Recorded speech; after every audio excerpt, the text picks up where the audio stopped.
prix suivant est donc le prix de camaraderie. On n'appelle pas Patrice Ramdel, c'est d'accord pour faire. Il est là. Vous allez retenir ce second prix. Alors, le prix de camaraderie, c'est un petit peu le prix du Fayot de la classe. Qui est le lauréat? J'ai une vague idée du nom du lauréat. Le prix de la camaraderie 2022 est attribué à monsieur Éric Coquerel. Pour la phrase suivante, s'imaginer qu'on va remplacer Jean-Luc Mélenchon comme ça, c'est une vue de l'esprit.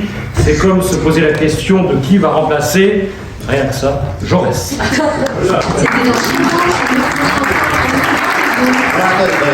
D'abord, une petite photo. Je ne sais pas si vous la méritez. Oui, peut-être pas, mais justement, on la veut quand même.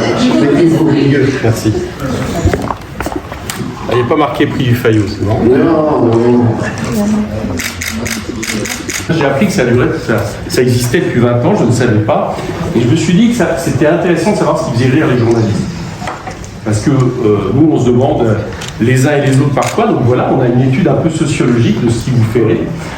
Et peut-être d'ailleurs, pourrait-il que nous fassions nous-mêmes, là je parle des politiques entre guillemets, un propre prix quand les journalistes nous font rire. Je pense que ça serait assez intéressant. C'est une première réflexion.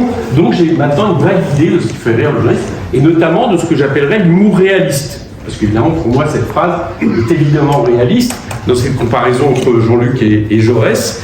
Et je pense que dans 50 ans, on ne verra plus le caractère humoristique de cette phrase, mais uniquement le caractère réaliste. Je note aussi que, Édouard Philippe m'a précédé, nous sommes déjà le deuxième à avoir cité Jean-Luc Mélenchon. Comme quoi, même dans des prix comme ça, il est très présent et marque nos esprits.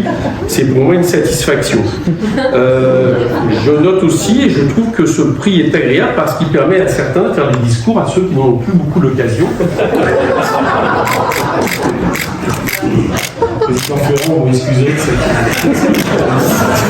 Mais voilà, c'était une petite moquerie, mais j'ai du plaisir à vous inviter ici depuis que je suis devenu président. Mais vous auriez dû me donner un autre prix, parce que je l'ai signalé, je le trouvais plus drôle personnellement, qui était, vous allez peut-être le dire, un prix du lapsus. Non, voilà, je trouvais ça plus drôle, c'est que l'autre jour à l'Assemblée, j'étais, puisque maintenant président de la Commission des Finances, j'ai le droit d'être au banc, comme on dit, c'était à côté des ministres. Et je me suis levé pour parler d'un remaniement, et je voulais dire que j'étais heureux d'avoir permis que soit remanié un amendement, et j'ai dit que j'étais heureux d'avoir remanié le gouvernement, ce qui me laisse pas mal de destinée pour la suite. C'est une grande émotion. C'est marrant, mais surtout que finalement, je n'avais pas vu que dessus, mais c'est le Grand Prix. La camaraderie, vous savez qu'à gauche, les camarades, c'est quelque chose d'important. Voilà, non, c'est sympa. Ah oui, c'est une première, oui. Mais je suis pas très drôle en fait, en général. Donc j'étais assez étonné. Je pensais cette phrase, et je pense toujours cette phrase au premier degré, mais je suis amusé de voir que c'est ce qui fait rire les journalistes. Voilà. Mais tant mieux, comme ça on parle de Jean-Luc aussi. Merci.